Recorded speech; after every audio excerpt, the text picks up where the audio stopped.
মেজবা। মেজবানি আমার খুব প্রিয় খাবার। আজ যে বিয়েটা হচ্ছে এটা আমার কোনো বন্ধুর বিয়ে না, কোনো বান্ধবীর বিয়েও না। বিয়েটা আমার প্রেমিকা। প্রেমিকা প্রাক্তন হওয়ার আগে অন্যজনের বউ হয়ে যাচ্ছে। আফসোস, আমি কারো কিছুই হতে পারলাম না। নিম্ন মধ্যবিত্ত পরিবারের ছেলে, এই হচ্ছে আমাদের নিয়তি। আমরা ভালোবাসি, খুব করে ভালোবাসি, কিন্তু দিন শেষে প্রেমিকার পরিবার বড়লোক জামাই খুঁজে নেয়। চোখ থেকে গড়িয়ে পড়া পানি কষ্টের নাকি ঝালের বুঝতে পারছি না। কি রেখা? এটা তোমরা ছোটবেলা থেকে চিন্তা, তাই না? আমি না হয় তোমাদের কথা ভেবে চক্ষু লজ্জায় কিছু বলতে পারিনি। তোমরা ফ্যামিলির সাথে একটু কথা বলতে, অ্যাটলিস্ট একটা ফোন দিতা। এখন এসব বলে লাভ কি? মেয়েটা তো বিয়ে হয়ে গেছে, যা হওয়ার তো হয়েছে। না মা, যা হওয়ার তা হয় নাই। একটা জিনিস শুরু হয়েছে, বুঝছো? গতকাল রাত থেকে আমার ভিতরে না জ্বালা পড়া শুরু হয়েছে। এটা তো শেষ হচ্ছে না, কিভাবে শেষ করবো বলো তুমি আমাকে? কোনো আয়রস কোম্পানি গেলে উপার্জন নেয়, চাকরি বাকরি নেয়, তারপর এসব কথা মানায় না। তার উচিত চুপচাপ ঘরে বসে থাকা। সে কালকে কি খাবে, আদৌ খেতে পাবে কিনা, এই সমস্ত চিন্তা ভাবনা কর।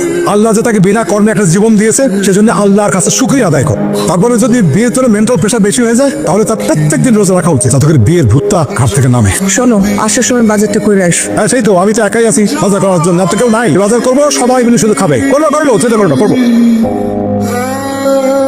ভাইয়া, তুই কি বিয়াতে গেছিলি?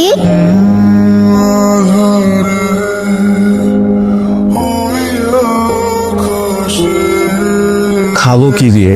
কেন, সবজি, মাছ, করলা ভাজি এগুলো দিয়ে খা।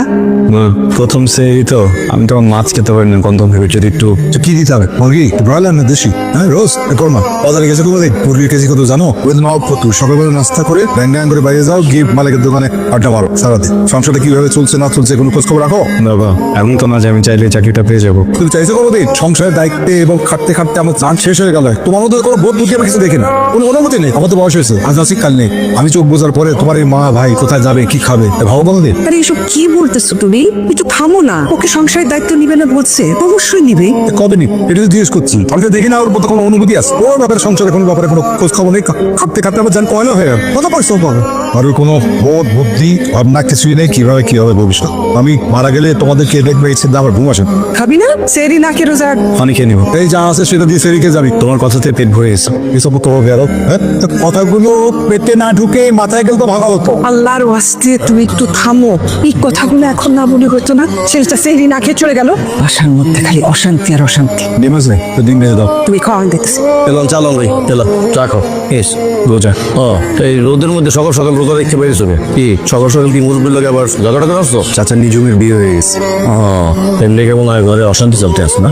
আচ্ছা, আবার একটা কথা বলো তো, কেউ কি আমার ঘরের ভিতরে সে চাকরি দিয়ে যাবে? আমি যদি কোনো অফিসে যে বলি যে আমার ফ্যামিলিতে অনেক বাজে অবস্থা চলতেছে, তারা কি আমার ঘরে টাকা দিয়ে যাবে? আমি তো আমার মতো করে প্রত্যেকটা জায়গায় সিভি ড্রপ করতেছি, আমি চেষ্টা করতেছি, আমি কথা বলতেছি, যোগাযোগ করতেছি, কেউ তো চাকরি